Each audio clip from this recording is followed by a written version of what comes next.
Hello? Hey everybody, let me know if you can hear me. I believe I have hit the button and that I should now be streaming.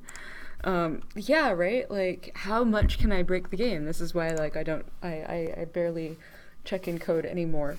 Um, Hey everyone, it is so good to see you. It has been a long time since I last streamed, but I have been enjoying watching everyone else stream, and I enjoy seeing you guys return every Thursday.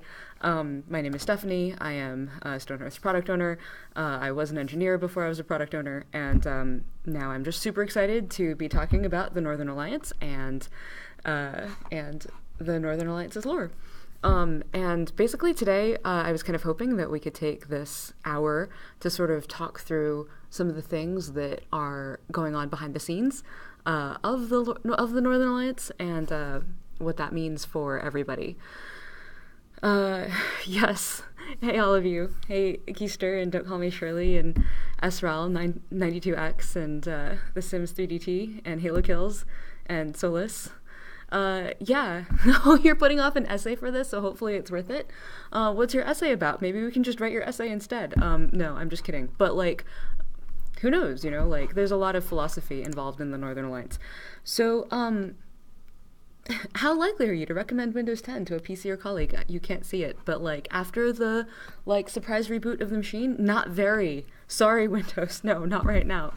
But yeah, so, probably the very first, we'll say hi to your class for us, Solus. So probably the first and most important thing that I should mention is that there actually is a new build of Alpha 24 on Steam Unstable right now. I don't know if you guys saw the announcement, but it is here on our Stonehearth.net, the release notes. And the thing in this build that is so incredibly exciting to me is that this is the build that contains a playable, very first early draft of the tier quest progression upgrades that I talked about in Desktop Tuesday last week. So what does this mean? It means that when you start a game, you don't even get to name your town anymore. Hey, the guy above you. Thank you for loving this game. I love it too, clearly, very much. I'm glad that you guys share it with me. So when you start your game, you don't even get to name your town anymore as of this new update. You are just expedition some random number. Sorry, this is specifically if you're the Ascendency. And then, as the game progresses, you receive a series of letters, interactions, and quests with various NPCs that are related to the Ascendancy and related to your town, helping like guide your town or guide your experience through growing from an expedition into a settlement, into a camp, into a settlement, into a town. And this is really important to us because it sort of like finally starts to answer the question of why are you people out here, and what does it mean for you to be out here? What is the relevance of your presence to the people you came from and to the kingdom you came from? So yeah, if you haven't played it, I admit I'm going to be talking about things that spoil it a little bit. So if you want to pause this and come back later, or like come back and talk later, I highly recommend it. Yeah, are we gonna do names at the end of the stream? All right, here.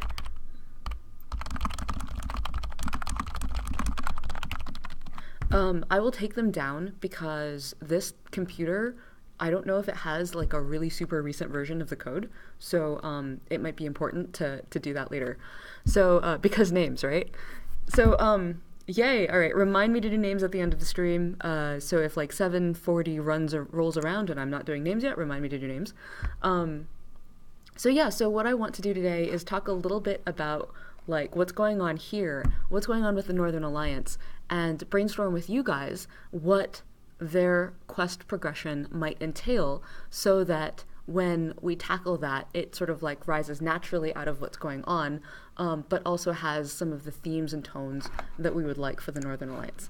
So, so first of all, what is going on in this quest progression? Whoa, okay. I actually have some Northern Alliance music for you here, except that, of course, like, it's all trying to download.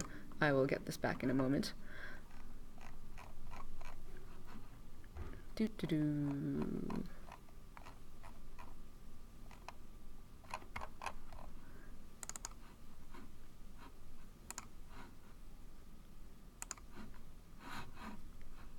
So yes, this is music that Raj wrote a long time ago.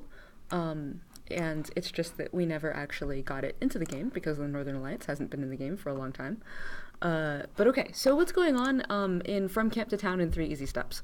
If you play through the campaign, you'll discover, like I said, you start with as an expedition in the Ascendency, and there's nothing, you don't have a name, and then sometime, a couple days or a few days into your existence as an expedition, after you've gotten time to, like, you know, gather some food, play through the tutorial, like, you know, do a couple things to get your town started, you get this, like, weird bird.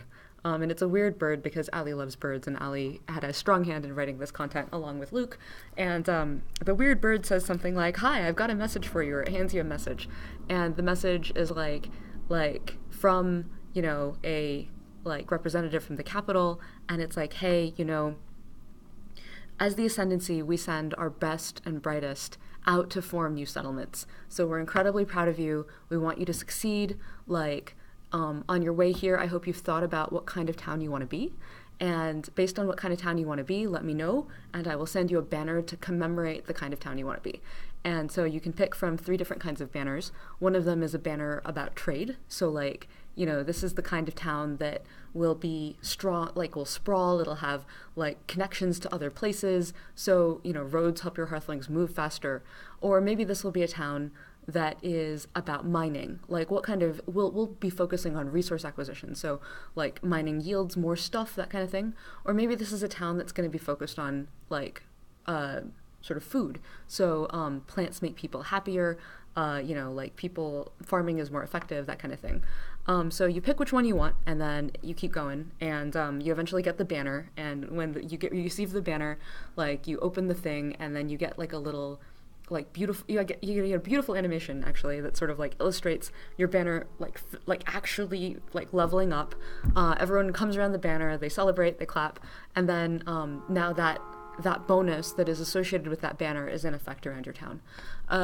And then, so after a little while, you play some more, you get a note from the town representative, who's Merburlyhands, as it so happens. I guess he's leveled up in the world. I feel like the progression of Merburlyhands' route through Stonehearth's like lore is basically that he was one of the characters in Tom and Tony's original, like, you know, sample game. So, like, he used to be out there building farms himself, and then after a while he was just, like, welcoming settlers to the frontier, which is what he was until this update. And now he's, like, moved up in the world a little bit, and now he's helping settlers, like, corroborate with the capital. So Merburlyhands is like, okay, well, congratulations on a banner, you know, like, your reputation's spreading, but like the hearths, like the Ascendency is founded around this idea of like that your towns should be beacons that draw people to them. So, like, you know, what kind of, well, actually, the Ascendency is founded around the idea that you should settle this giant wilderness that's infested by monsters and has been infested by monsters for 1,000 years. Like, you should settle it with, like, prosperity and stuff. And so, you know, a thriving town requires people, so your hearth should be a beacon. What kind of hearth would you like? And you know, really they have this, like, magic lore that allows the hearths to update, and it has to do with the Phoenix Empire, but neither here nor there for the moment. So, like, he'll give you a series of quests. Like, okay, you can do a quest, the quest of happiness, or the quest of cheer, or you can do the quest of military, or you can do the quest of trade. And each of those quests is actually really demanding. It's like, okay, like, the cheer one is like, hey, a certain number of your hearthlings have to be this happy, and one of them has to be jubilant. The quest of trade is like, you have to trade away, like, this many, you have to, like, spend this much gold and, like, have this much gold. And so you fulfill one of these quests, and it's kind of difficult, and then in exchange you get a hearth, and that hearth has a bonus associated with it that is actually tied to your net worth. And so it's like, okay, I guess, you know, you proved that you were super into the like, happiness, like, the happiness of your town, like, everyone's really happy there, everyone's really productive there. That's what causes people to want to come to your town. So therefore, after you have the Hearth of Cheer, which is adorable, as it so happens, it's like a hearth with a little bunny rabbit, after you have the Hearth of Cheer, you will then get to, so it's written here, like, the Hearth of Cheer, you'll get to like add some part of your happiness to the net worth. You get a boost to your daily update net worth based on the happiness of your hearthlings. So therefore, people are literally coming to your town. It's easier to attract immigrants to your town because of rumors that your town is a very happy place. Or in the case of the Hearth of the Makers, like, you know, you get a hearth that boosts your net worth by a multiple of the gold coins you have because you have done this quest that proves that you have lots of gold on hand. So yeah, and then finally the Hearth of Glory, which I think is actually really, really interesting, is and got special love from Luke because of the fact that it's been a long time since we've done anything with our military, is like, okay, you get a hearth that will summon monsters to your town in increasingly difficult like sets so that you can fulfill the fantasy of like having like a coliseum in the middle of your town where everyone's constantly doing battle, or you can like build an epic castle and then constantly draw monsters to yourself at a regular cadence so you can see that happen. And then when you do that, you actually get a new stat called glory, and that glory is added to your net worth, and that draws people to your town. So it's like all of these things, the quests and the rewards, are about drawing people in.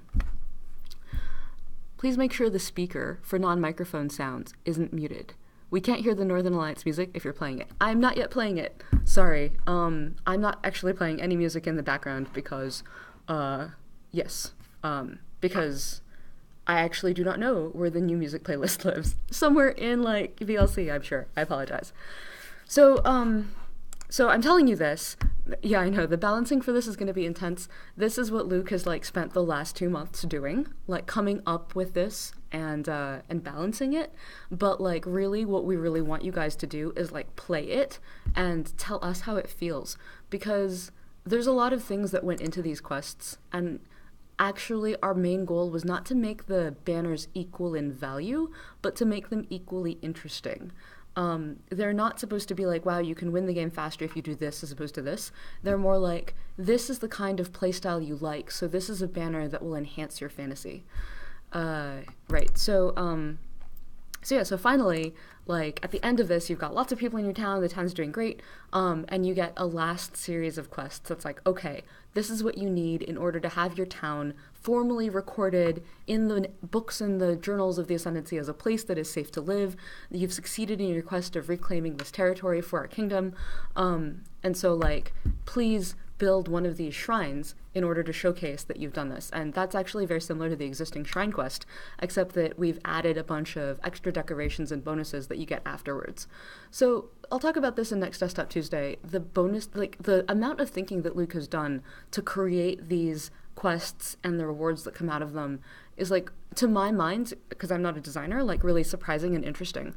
Like, each of these kinds of quests are actually a different kind of bonus that you can get in a game that's like a building simulation game. Like, these are, like, the initial ones are like town-based bonuses, and then the next set are like quest, and then like ongoing hearthling, like ongoing net worth related bonuses that cause the thing that you do over here to affect a different part of the game. So like military suddenly affects like attraction to the town. And then finally the last set of bonuses are bonuses based in items and based in things that you can sort of like touch and hold and place.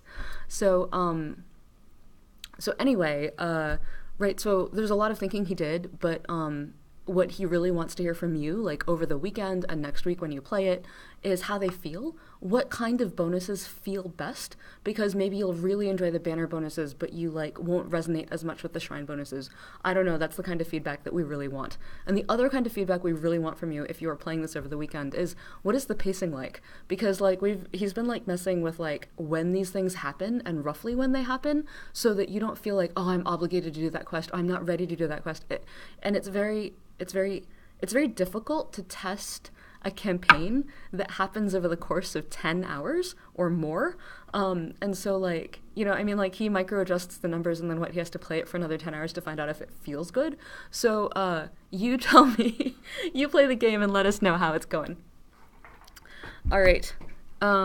Okay. So if you imagine that this is sort of like the quest arc for the Ascendency, like what would a similar quest arc be for the Northern Alliance? I could also ask the same for Rise Children, except that I think that Ali and Mally and Max and Luke have actually done a lot more thinking for Rise Children because it exists in the game and would be the next logical place to go after doing the Northern Alliance. But like, what would a similar thing be for Rise Children? And then what would a similar thing be for the Northern Alliance? And that's what I want to do today. So let's actually save this because unlike for anything that Tom is doing, for those of you who remember, like it's kind of important to save your work every now and then, yes? Wow, it's probably this, music normalized or something. Okay, documents, dev stream.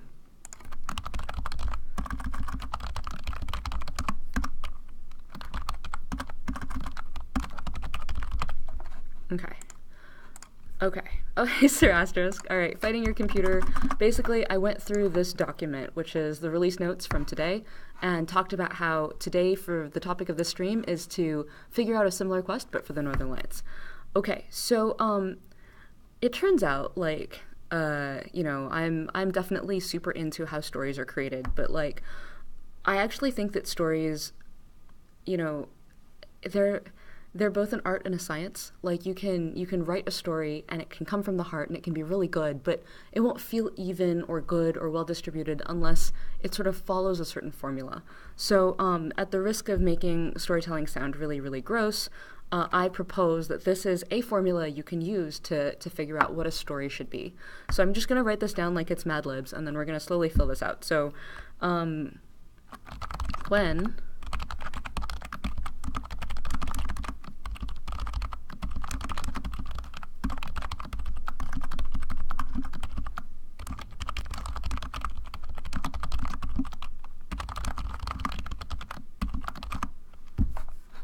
So when someone tries to do this thing for some reason, will they succeed when XYZ PQR happens?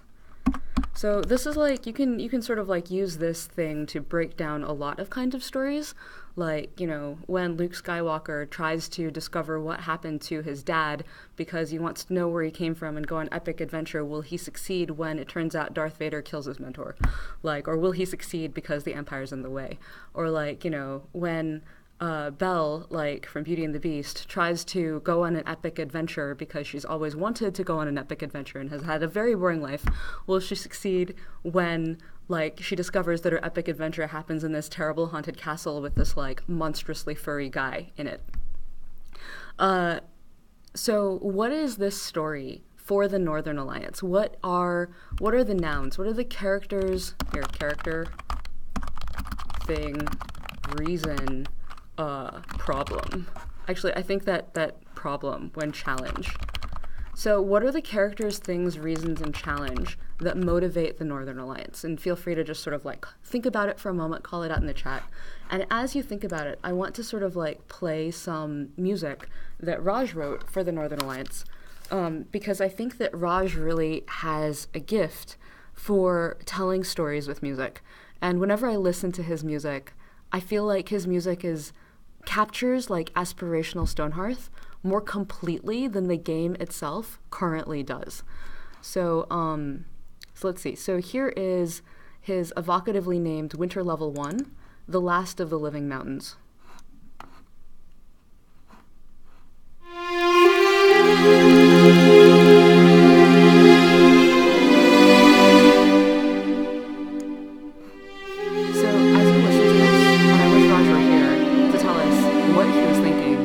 What he was thinking about when he did this.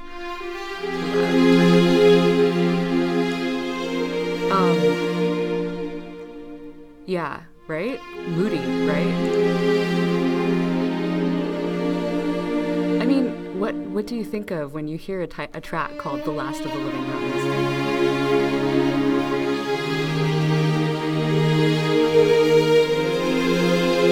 Try to think about how this music captures the tone of the Northern Alliance. And I mean, yeah. He wrote it this way for a reason. And let me see if I can call up some more references while we wait.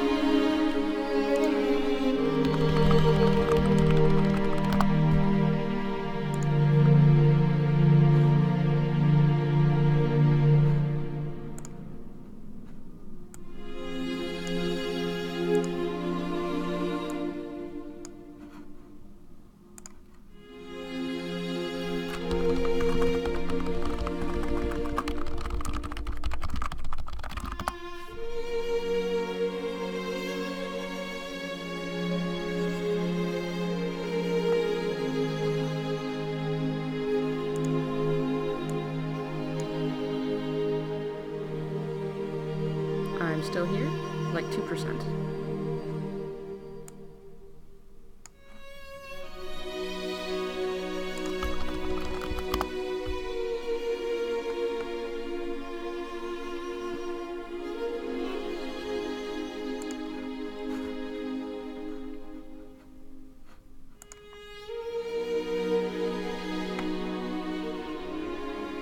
Mally suggested like down to 2%. Alright. It is better? It is much better now. Oops.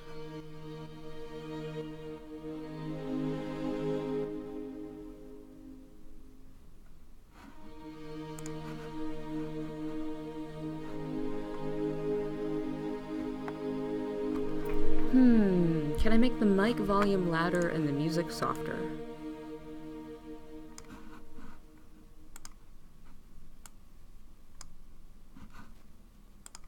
Is that better? Alright, let's try another piece of music and find out what happens. So that was Winter Level 1, The Last of the Living Mountains. So it's sort of like, it's kind of like thoughtful, right? And it's a little bit moody, and it's like, he envisioned it as the first track you get in the winter, in the glacier, when you're playing the Northern Alliance. So, yeah, we'll see after the next piece. He doesn't have these on his YouTube channel yet because he was actually waiting for us to talk about them first. So, many thanks to Raj for waiting. But okay, so there's like a tone, right? Sort of like a little bit moody, a little bit wistful, lonely, like hardship, I feel like, is going on here. And like, yeah, like sort of like northern, like, well, northern, duh, but like Scotland, Wales. So if we go back to the Kickstarter page, which is very difficult for me because I have so many feels whenever I look at this, sort of like, there's a description of each of the kingdoms, and let's see if I can find it, right? Here's something from like our wiki. The Northern Alliance. They're brave and hardy. The men and women of the North live for the sight of a new dawn over unexplored territory. Armed with compass and hatchet, they form strings of small defensible settlements and pride themselves for their tenacious adaptability. So, and the quote is, "My fathers have followed the stars for 1,000,000 cycles."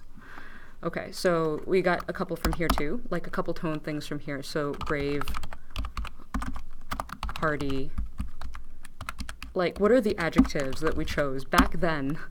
Like explorers, like closed in, like defensible, dense, adaptable,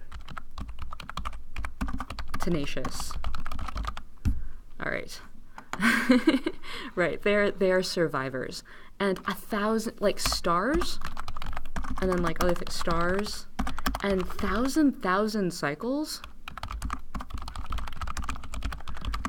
Like, okay, I confess, I wrote that, but like, I wrote that in 2013 when I was 5 years younger than I am now. So like, I might as well have been a completely different person, right? Like 5/7 of my molecules have like renewed themselves since then. So like, I'm mostly a different person. So I feel like I do kind of remember what I was thinking when I was inventing that, but I'm also interested in what you think and what the kinds of things you imagine, because I feel like in general it's going to be more interesting like what you dream of as opposed to what I was randomly thinking when I put that together. Was there any contact between the kingdoms before the Phoenix Empire fell? And oh, hey Wise, I depressed, resilient, yeah, okay, resilient.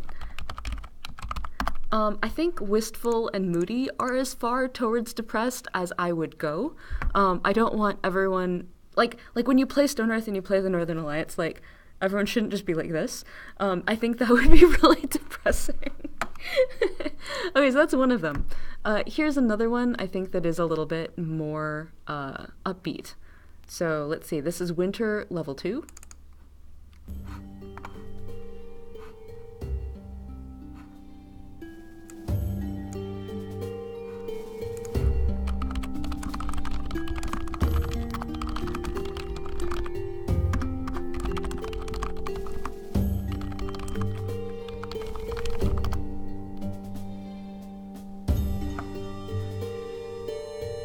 I really like this track.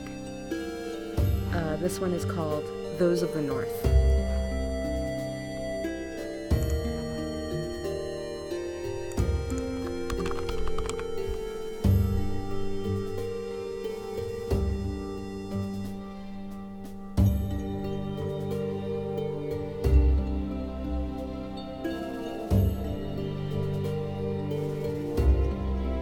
Kind of reminds you of Ultima, Final Fantasy. Yeah. I feel like it's wistful, but not as wistful. I think Raj is just really talented. How about that?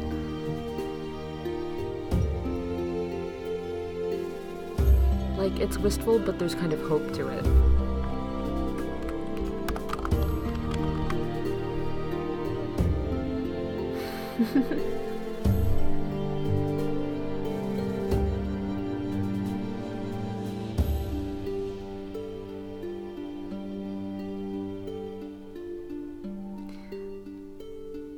I would say, when can you expect to see the Northern Alliance? Ballpark it. I would say later rather than sooner, because we haven't made any assets or added any code. I'm just thinking about it because it is the third leg of our table, and we just released the quests for the first leg, so why not think about the third leg right now?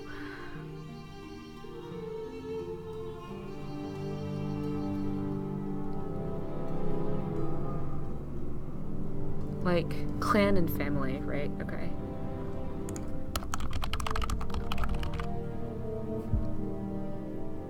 New day, freshly fallen snow, yeah.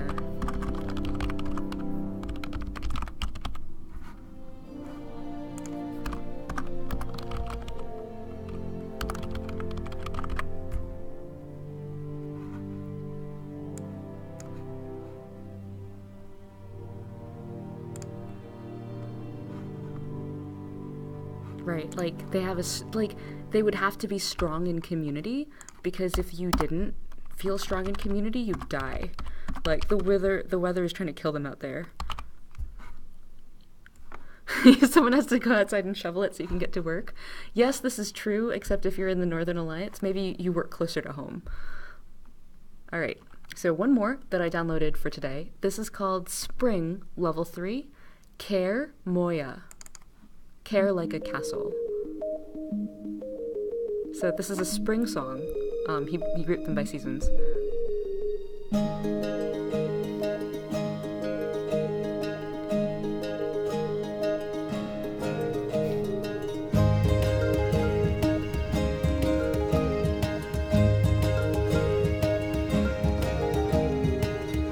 This is a level 3 song too, so like the community by this point is much bigger.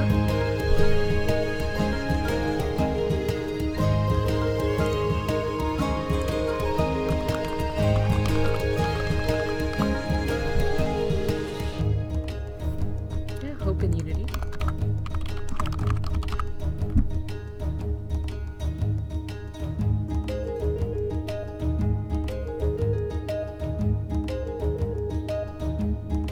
Yes, it's closer to the opening music. I think if we keep listening to it, it might be this one or it might be others, but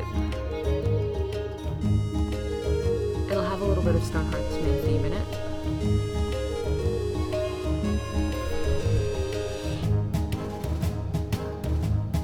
Prosperity, a bit, yeah.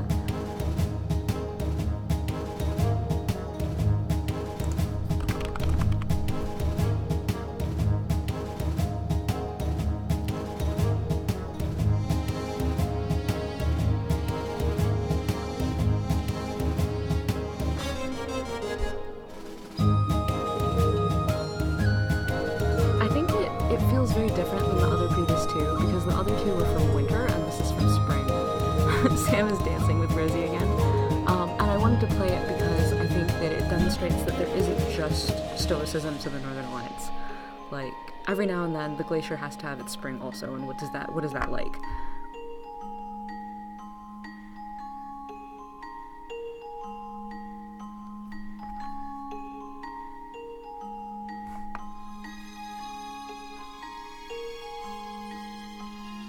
If you don't pick the rockets. Yes, that's awesome.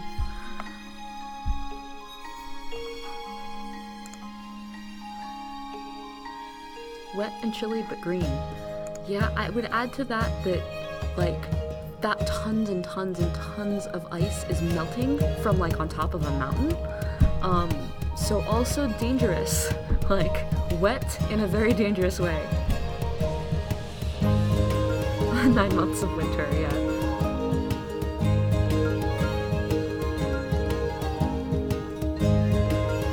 Actually, Raj had an entirely different set of ideas for the Dwarven trope, for the Dwarven music. He only sent me one file for it, but it was off the wall. It was so off the wall, I'm not really sure that we'll go there, because it was so crazy. But yeah, it was nothing like this.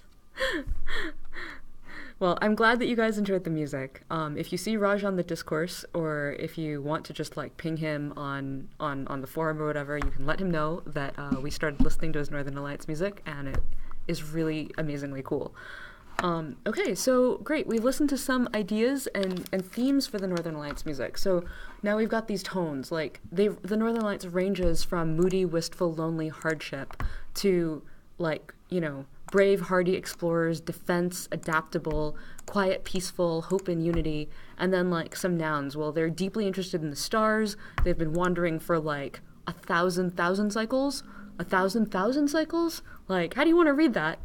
They're really into clan and family. They're really into community, because, like, if you don't do this, the world will kill you. You know, they've got this, like, sense that the world is always renewed and refreshed. And so, you know, on bad days, they're over here, and on good days, they're over here. So, more Celts than Vikings. I feel... Hygge, right? I actually, like, recently discovered this Hygge concept, and I actually really like it. Like, the idea that everyone's coming together, that sense of community, like, everyone's contributing.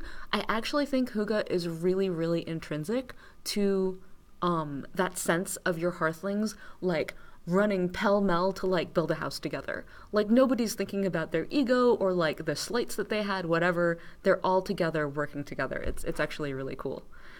You'd think in 1,000 cycles that it found somewhere warmer. Yeah, that's true, right?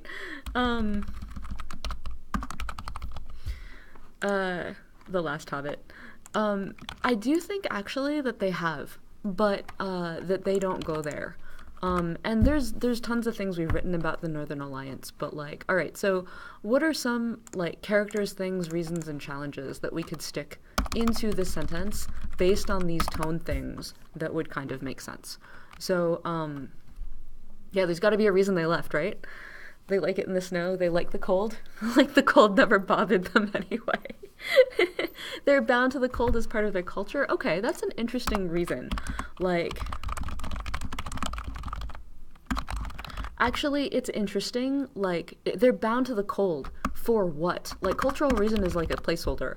Like, why would they be bound to the cold? Like, are they magically bound to the cold?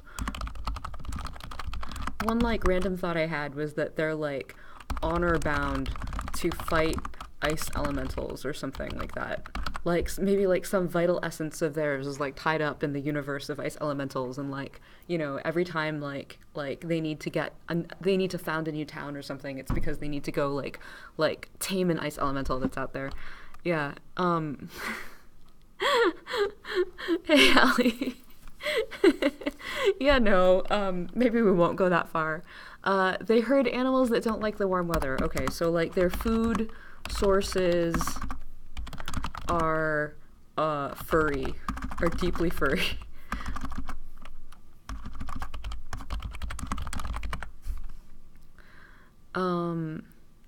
Their god is the frozen god of war. Okay, so they worship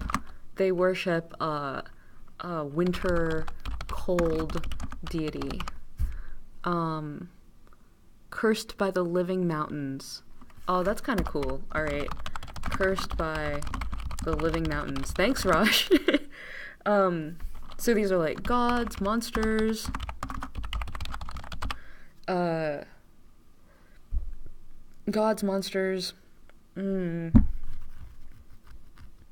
like, elementals. We're still looking for, like, exactly where the elementals live in our... They worship Elsa, yeah. Polar bear totems. Okay, I will add that to nouns, like, here.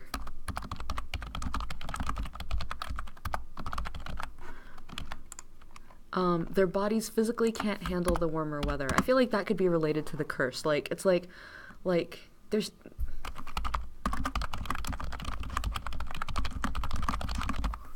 This is actually true of many people I know, actually. Like, one of my college roommates' brothers, my college roommate's brothers would always go to Alaska instead of, or I was like, let's go to Alaska instead of like, oh, let's go to the Bahamas.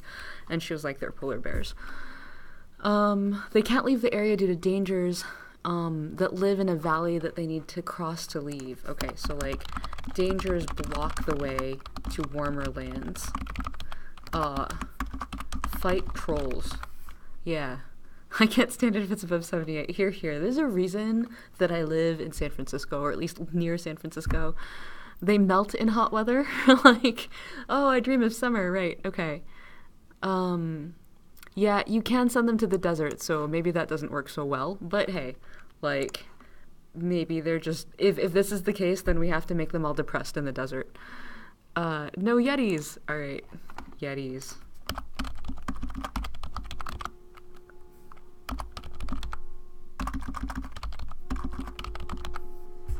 They can fight Yetis? Yeah, alright.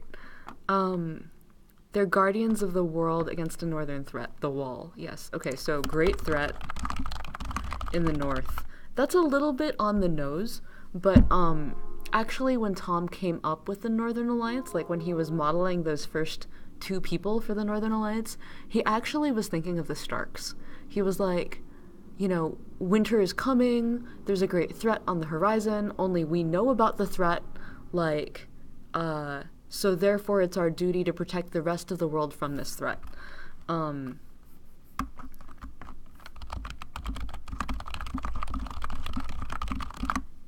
Like, why is it that only they know about it? Like, maybe only they believe in it. They can create cold stones, so cold aura, right? Like, air conditioning. It's amazing how that helps the desert. Or caretakers. Okay, so caretakers... Puffins. Penguins are Antarctic. Yes. Penguins. Did you know that the porgs from, like, that island that Luke was on in the last Star Wars movie are actually because there were puffins all over that island, and they were constantly, like, launching themselves off the island, and they needed to replace those puffins with something because they couldn't just edit them out of the island. There were, like, literally too many of them. They defend their homeland and place... so they can't imagine leaving this place. I feel like defending is kind of cool, except that they've been exploring, right, for thousands and thousands of cycles. So like, what is a cycle, and like, what are they out here doing? Like, I'll just pull this back for a sec. So it's like they like unexplored territory, small defensible settlements, tenacious adaptability. So like these are things I don't want to deviate from too much because this is like it's out there, and we can make up stuff in and around it. But okay, love gold and riches. All right, well I think that might be a little bit more dwarves, but here I'll put it down anyway since we're brainstorming. Like finding cool things. So a cycle with Stonehearth's version of a year. Yes, that is definitely one definition of a cycle. Right, okay, so the thing, right, they're exploring, making settlements, like, what are they doing? Why are, like, what are they out here to do? And I guess, like, some of these are actually those. So, like, the reason, so, like, fight trolls is actually, like, what they're out here to do.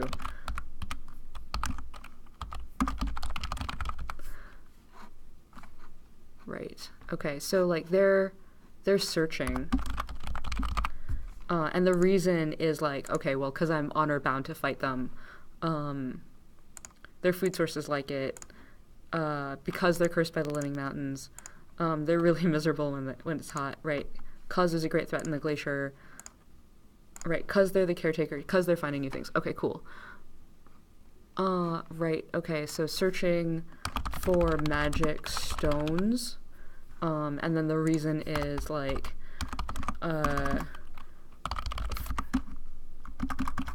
that will keep others safe. Okay. and then the character is clearly like the Northern Alliance, but like who, like the Night's Watch from Game of Thrones, right? They're like the Starks. They're kind of like up there being like, wow, what are we doing up here? Except that, and we do know that they're combat oriented because the Ascendency, because Rise Children is about trade, the Ascendency is about building, and therefore the Northern Alliance has to be about combat. Those are the three pieces of Stonehearth. But right, so giant gardeners who don't pay attention to these small people. Berserkers. All right, I will add that to ideas. Let's see. Giant things picking up the mountains and moving them around. Oh, that's really good. Okay, so, reason, land is always changing due to giant gardeners.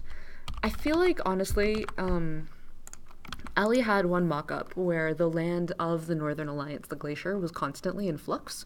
I actually don't think that we have the tech to do that, but her basic idea was related to the fact that ice is always melting and connecting things, and then ice is always forming, connecting things, and then melting, and then leaving things stranded again. So you're just like, well, I used to be able to access those mountains over there, but now I can't.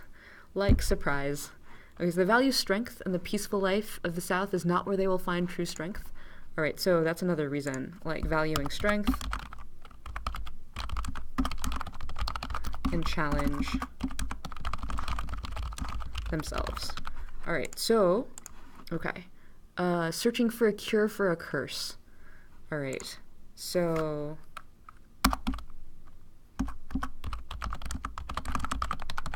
that's really interesting. Have a tradition of safeguarding the most powerful relics or materials.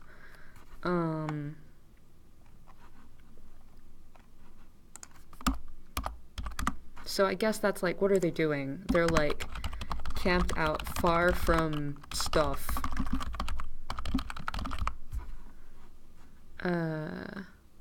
Yeah, they're more mystical. I think it's like part of the reason they're more mystical is because they're out in the middle of freaking nowhere. Like, I think that would make anyone, like, you know, be more in tune with nature, be more in tune with yourself, be more in tune with why you're out here.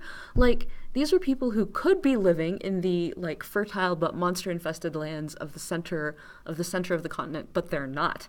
They, like, chose this life. So, and maybe each individual may not have chosen it, but when you start a settlement, when you found a new town, you must have chosen to do that for an incredibly compelling reason. Like, you've put your entire life on hold, you've gone out into the middle of nowhere, like, in fact, you're risking your life to start something new. What is so important that you would risk, like, your lives and the lives of your best friends to go out and try to do? It's got to be worth 7 human lives. And, you know, for the Ascendency, what they're risking for that, you know, they're risking their lives, but what they're gaining from that risk is a foothold into the infinite future. Like, it's like, okay, we're gonna, like, that's worth it. Like, okay, we'll gamble 7 of our lives if we might create a town here that's worth it for generations of our successors to survive. Like, that's a powerful human motivation, and people have done that all the time. But, like, if you're gonna come out into the north and create a small settlement, not like a great city, or you're not like in a fertile land, you must be out here for seriously important other reasons. Just as important as creating a city that will endure, or ensuring the safety of your children through like normal means like food and shelter. So, right. They're guarding this sealed ancient monster in the living mountains. These living mountains, I feel like there's something really interesting about them, right? Because it's like, oh, I see, like, okay, so, right. Sealed ancient monster.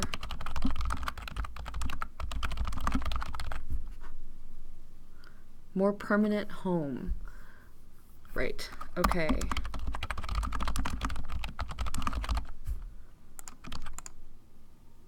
The grandest of all stone golems. I feel like actually just going for it and calling the glacier the living mountain. Like, you know how it's Darkmoor Forest?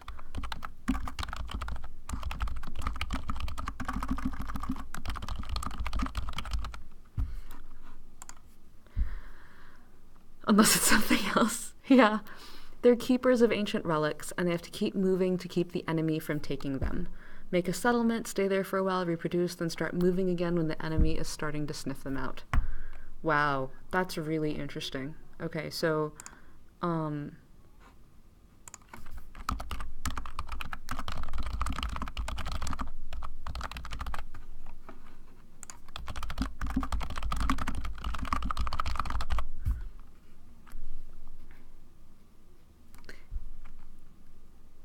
Elizaria sounds like a cool name. Alright, so, cool, we will, like, preview. Name section. This was male, female, surname.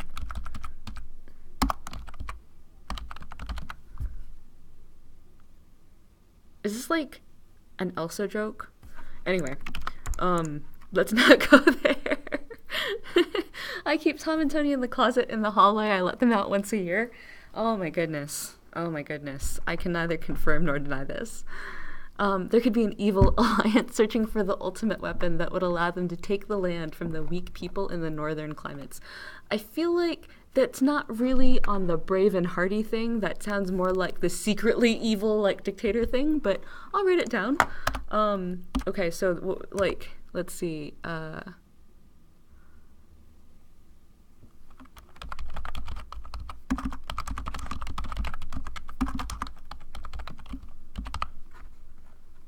conquest. Hidden environmental message. They must keep the living mountain frozen to contain the evil within. Oh my god. Alright, cool. Keep the mountain frozen. That's so cool. Would explain their... stopping a guardian of nature, a titan, from being corrupted. Okay. Okay, I feel like that's a reason. That's kind of cool, though. To stop...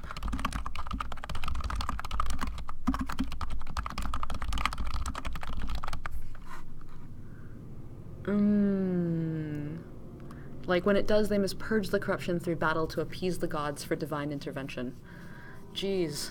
I feel like the first one is really aspirational, and the second one, that second part of the sentence, is, like, in another genre.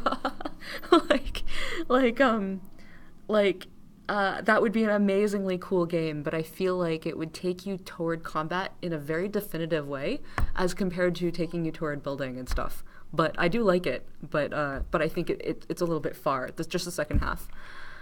Protect an immortal human that has lived for thousands of years, while ancient monsters are trying to steal that person's power. Okay, that's kind of interesting. So, like, protect a person, an immortal...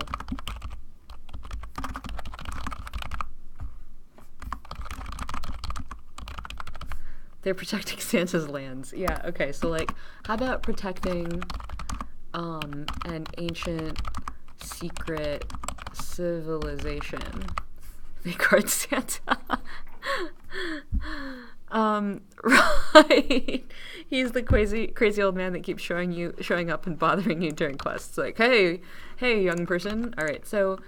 Okay, cool. These are some interesting reasons for people to be out here.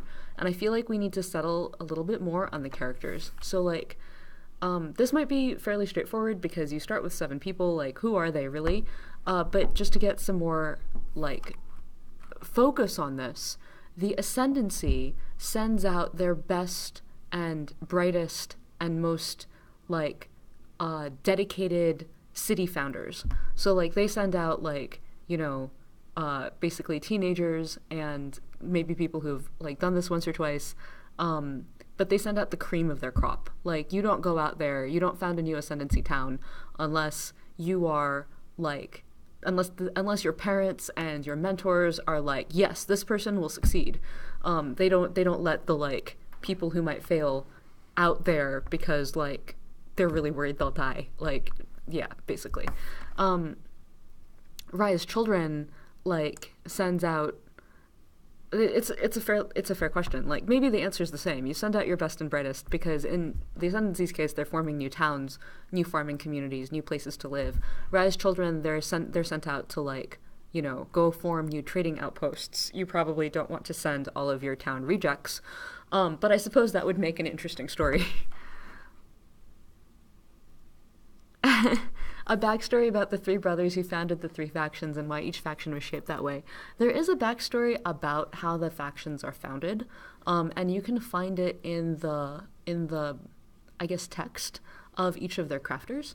So if you look through the crafting, texts, you'll see a little bit about Grandmother Raya, about Raya the Trader. If you look through the crafting texts, especially the Potter stuff, you'll see a lot there about Guildmaster Raya.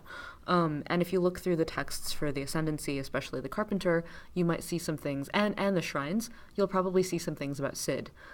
Sid the warrior, Sid the teacher.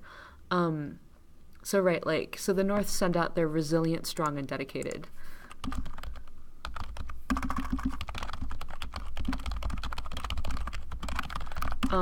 I could also imagine if you're brainstorming, like, would you send out your dishonored? Are these people who have to sort of, like, reclaim something about themselves? I could also see people like, oh, we're gonna send out our, like, a combo of, like, grizzled veterans and apprentices.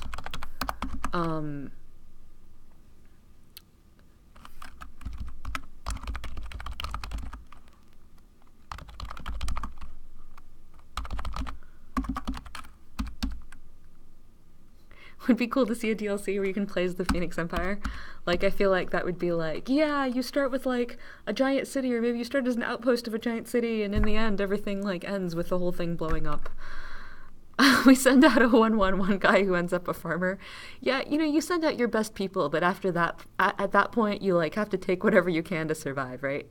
A test of leadership. Okay, so, like, potential leaders.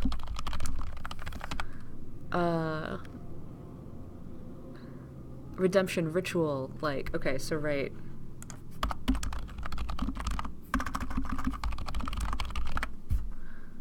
Tower defense starring the Phoenix Empire. Yeah, like, it's an inverted tower defense where the Titans all appear in the middle of your settlement and you have to, like box them in. Oh, the Hoba!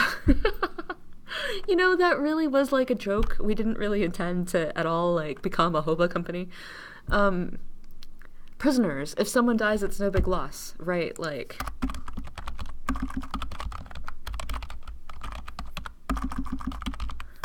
Sort of like the Legion of the Dead in Dragon Age. Rite of passage. I would also say, like, maybe scholars. Like, one of the things that is a big deal about the Northern Alliance is they're into combat, but they're also philosophers. And I was going to talk about Stoicism in a bit, but, like, okay. So the Northern Alliance is in Australia. Is Australia, right? All your undesirables. Well, I mean, it's possible. So these are just some things going on here. Right, and the challenge. Well, the challenge. Winter. Glacier. Like, at least... This is definitely the challenge if you're in the glacier biome. I think, like, it is by necessity not the challenge if you are in if you're in the, like, desert or in the temperate biome. If we wanted people to not take the Hoba thing seriously, you could have not gotten bought by Riot. It's true, right? Like, we really, like, it could have been a priority. Like, hey, Riot, at the negotiating table, we feel like this is not an appropriate thing because we actually put out an April Fool's, and yeah. Right, royalty, third or fourth sons and daughters carving out a barony. Right, okay, so, like, maybe, like, younger, like, nobles, so, like, creating own lands. Winter, glacier, I think just, like, what, like, bad at growing food, monsters, but, like, more specifically, is there a kind of monster that plagues them?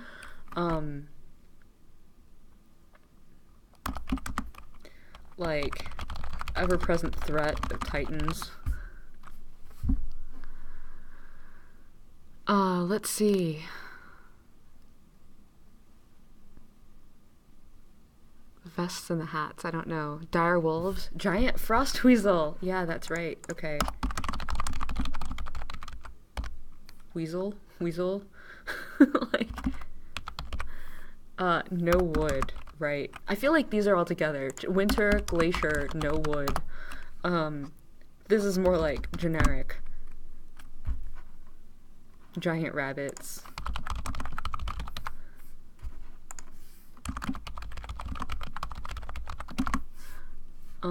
Right, hunter to herder. Woolly mammoths. Alright, I'll put those down here. Let's just call them woolies.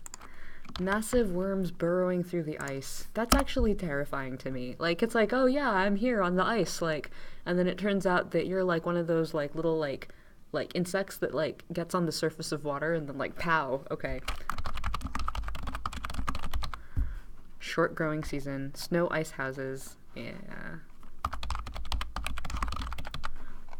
We have some difficulty with semi-transparent things, like entities that are semi-transparent. I think Mally's managed it, like some of the stuff that he did for Raya's Children has like glass ornaments, which I think is really amazing, but I don't actually know the full extent of that.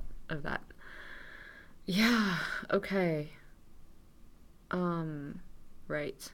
Bjorn to the names when she gets to that. Alright. Rogue Snow Mountain Witches.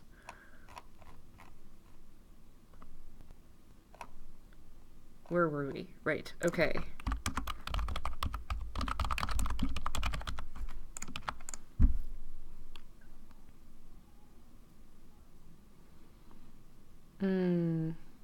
Snow leopard. Slow movement. I feel like, yes, slow movement is always... Slow movement is always a potential danger.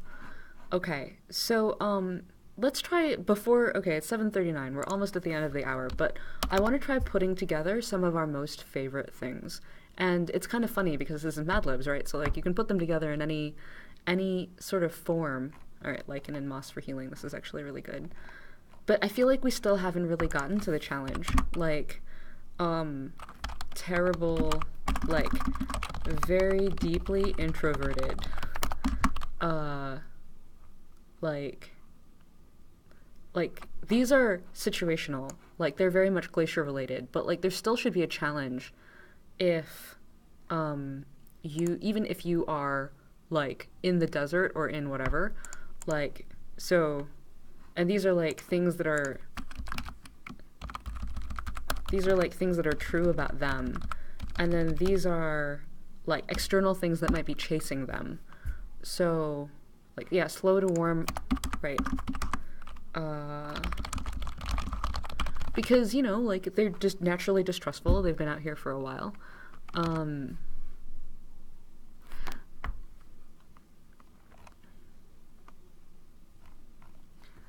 Ethelwolf. Ethelred. Wow. Okay, that's so cool.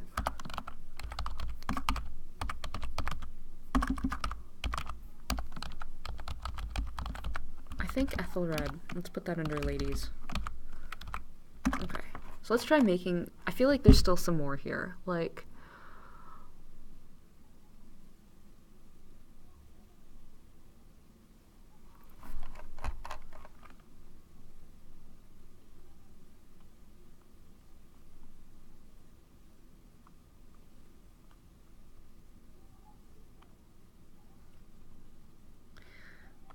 I feel like, so, okay, so, like, challenge is really kind of interesting, because I feel like if I had to write this sentence for the Ascendency's plot, it would be something like, when the best and the brightest of the Ascendancy leave home to found a new town, really, found a new town to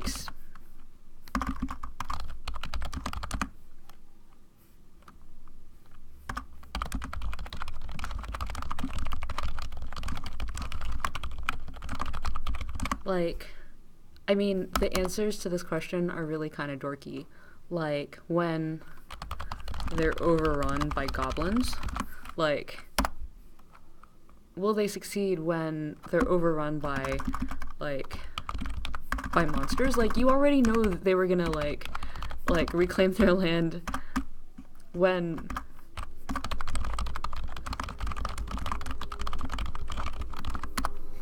in actuality turned out to be quite difficult when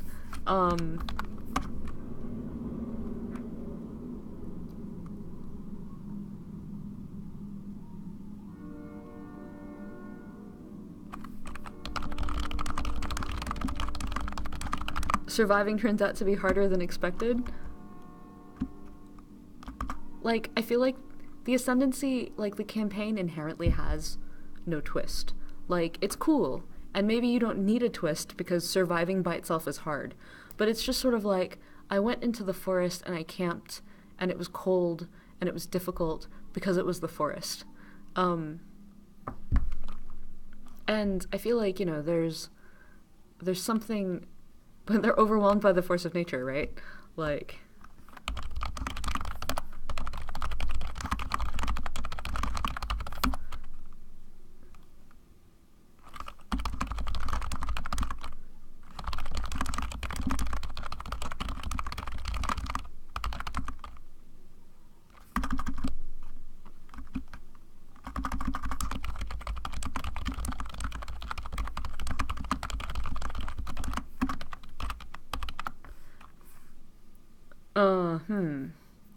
like, I want to say that this is a spoiler, except that, like, it's not actually in the game in the town progression quest, so don't worry, it's not in there.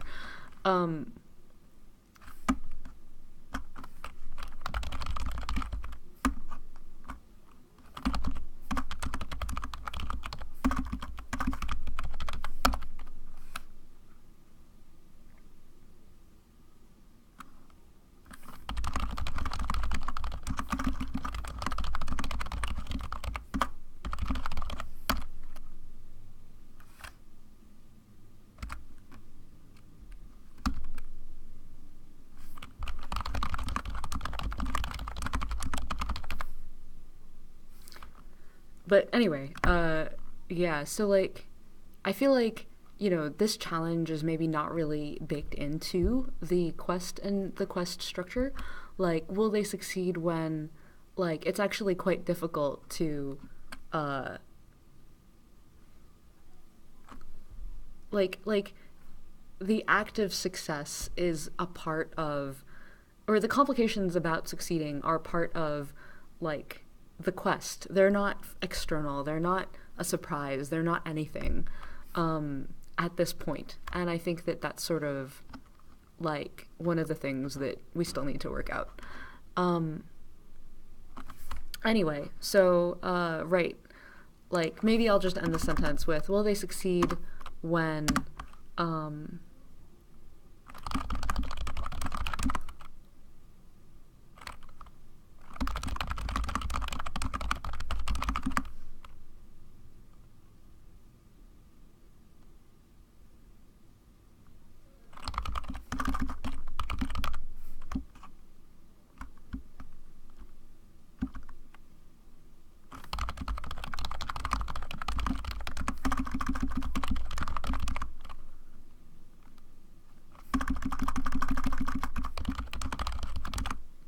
that's, like, incredibly ominous and really not true.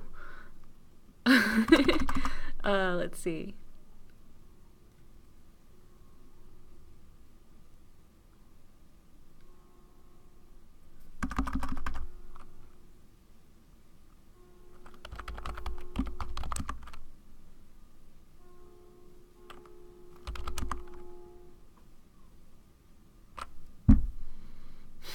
They are adorable goblins.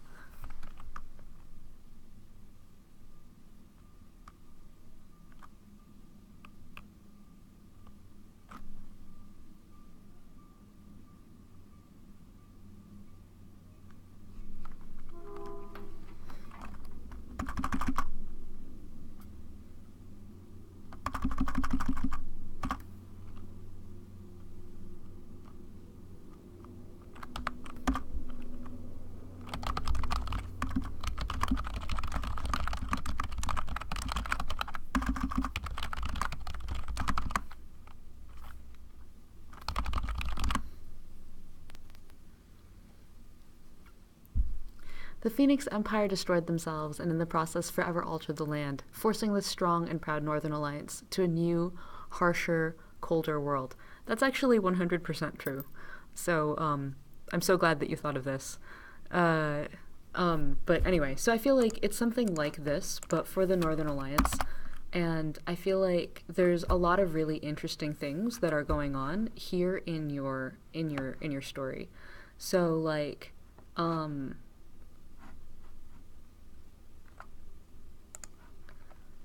for example, this could easily be something like when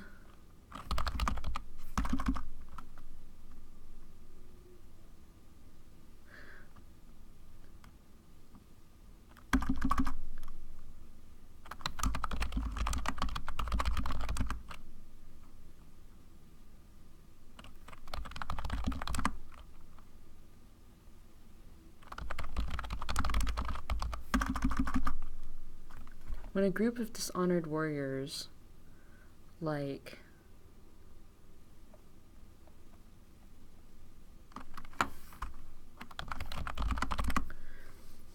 departs to search for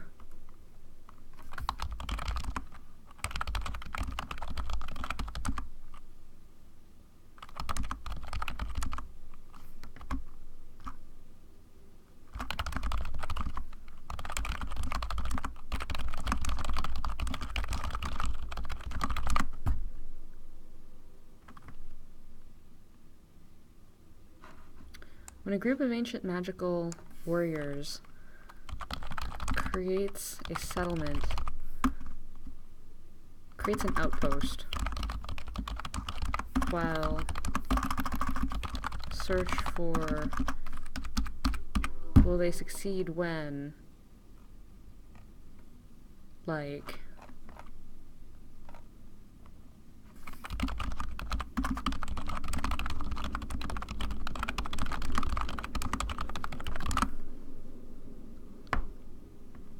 Evil Witch Queen caused the land to turn cold, and the Northern Alliance is looking for a weapon to stop her. Okay, that's definitely here in the weapon thing. And it's like,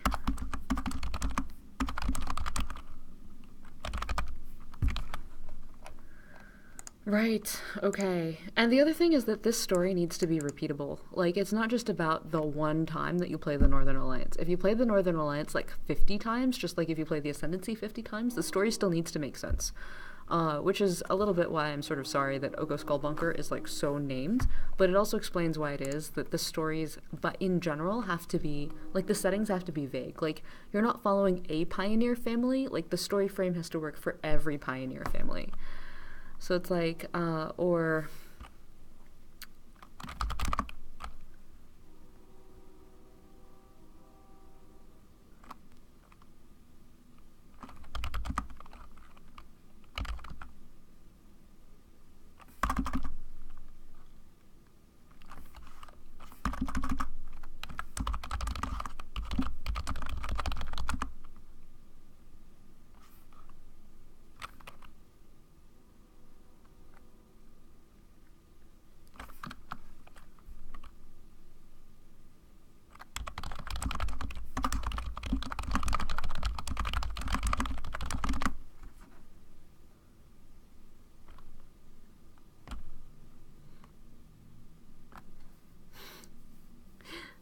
when a band of young scholars create an outpost in distant lands. Like, I feel like the thing is that exploring is not, like, so it's like, what is the thing? I really feel like the thing is about making a settlement. Like, you can talk a little bit about making distant lands. Like, the game is about exploring, but it is about exploring secondarily. And it's about fighting, and it can involve fighting trolls, but again, it's secondary. Like, the primary thing you do in Stonehearth, regardless of what nation you play, is create a town. So I feel like I'm just reordering them, like, now in terms of, like, how, like, the percentage of time you would spend in-game doing any of these things. Like, sort of like ancient sealed monster. Like, I feel like actually this is kind of interesting. It's like, all right,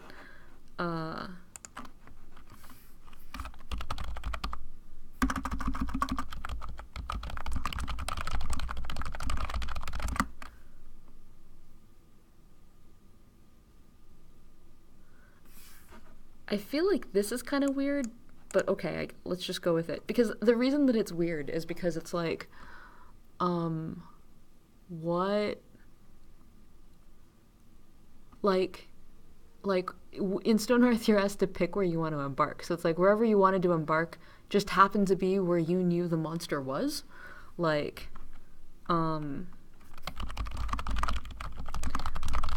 when,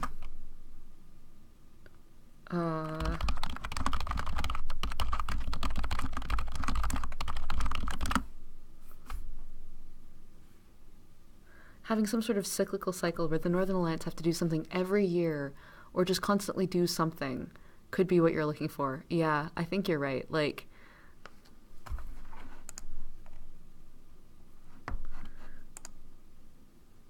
yeah, right, cyclical.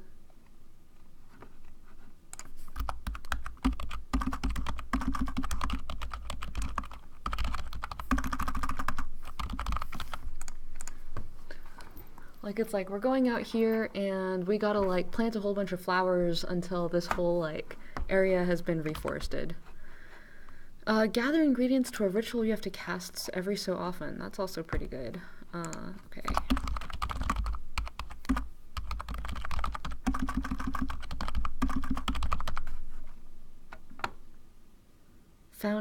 They found a ruin to indicate a temple nearby. An outpost is established for the best defense.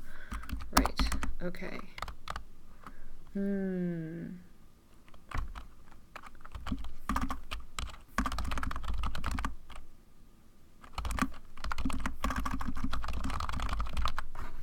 Make it every 4 months.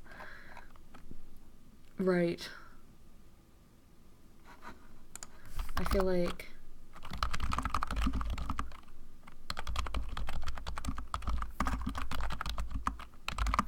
it's, yeah.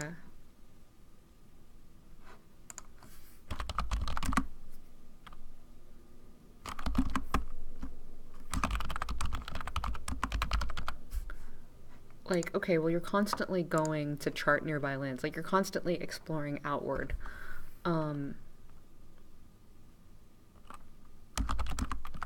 We talked about ancient artifacts, right?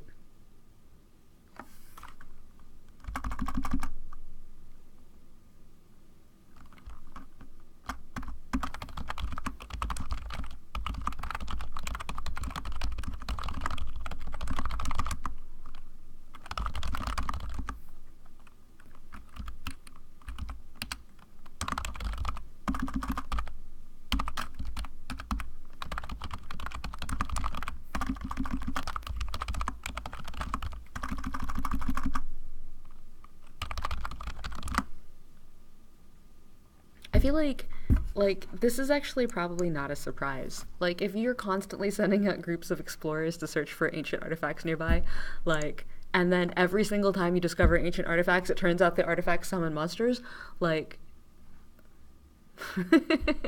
like, how often, it's like every time Link walks into a dungeon and the door closes behind him and he's like, oh, yeah, no, dude, like, every single time. But, I don't know.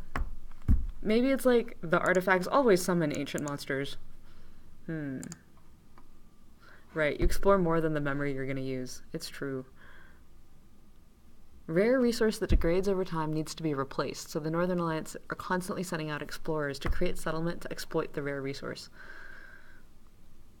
I think that the real interesting thing about that is the why. Like, why do you, like why do you care that they need this rare resource? Like, if it's because you need to gather, like, Mako energy in order to light all your lights all the time, and it turns out that Mako energy was actually the soul of your ancestors, like, less cool. But if the rare resource was for something significant, like, I don't know, like keeping them alive somehow, like, maybe they're, like, cursed or something, like, for a rare consumable resource.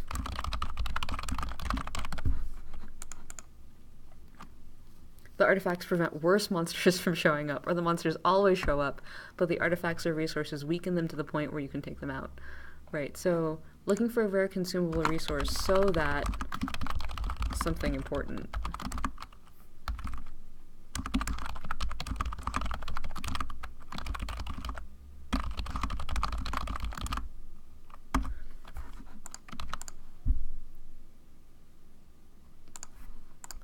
Blood of the mountain that gives life energy to those around it.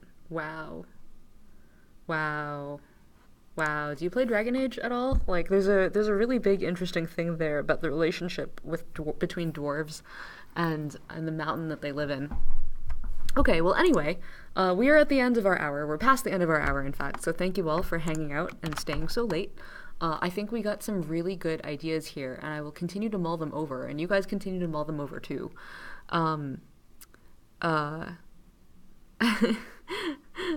And so let's do names. Right. So like I will continue to mull these over. You continue to think about them. I'm sure it'll come back and be important when we flesh out this stuff for the Northern Alliance. And let's do names. So let's see. So I'm looking for male and female names and surnames that sort of like capture the spirit of the Northern Alliance. And we just have talked about them for a while. So, this should be fairly good. Again, like look inside the Celtic area or the like Irish, Scottish, Viking, Danish, like fjord, like all that stuff, for your inspiration. Timo always suggests Timo. Let's see. The mountain is ice, then blood is water. Bryn, yes. Magnus. Oh, I like Magnus.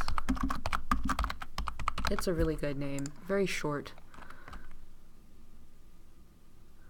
Maga. Annika? Yeah.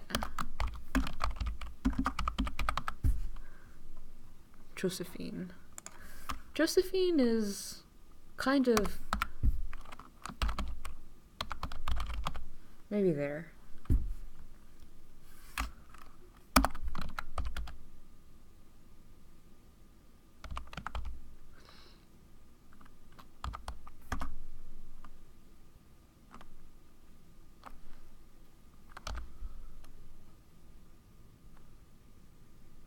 I feel like Alexandria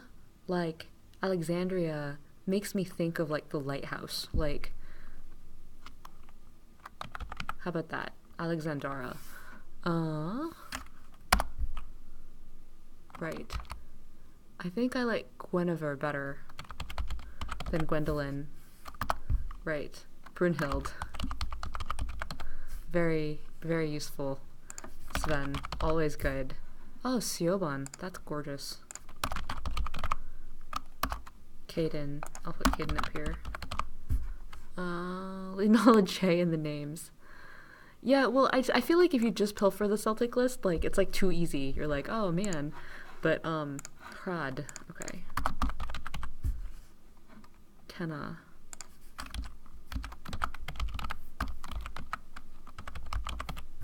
Cadence. I will not do Hakon, thank you. Because of Hakon Winter's Breath, the father of winter, but,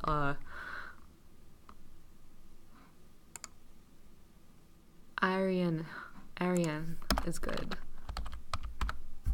Savina. Bodvar. I don't even know how to make that O, but okay. Yeah, Frostweaver. That's good. Ken. Timo, maybe. Hadvar. How about if it was like Miot or something? And except I feel like how about that? We added a J and we've reorganized the letters. Bodvarson.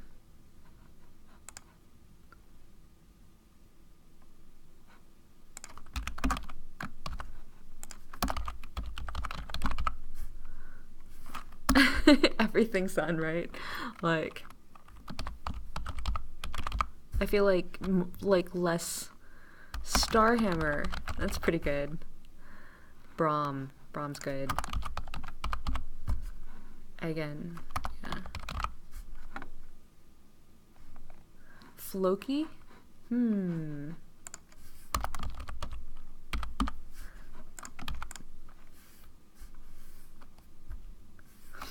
Can't do Orn. Orn is a little bit too close. Like, it's even super recent. Sorry. Let's see. Crosshair. I'll try that for a surname. I can't tell. All right. Cool. I feel like we've collected a good number, and this is a good thing. Froki is a girl's name.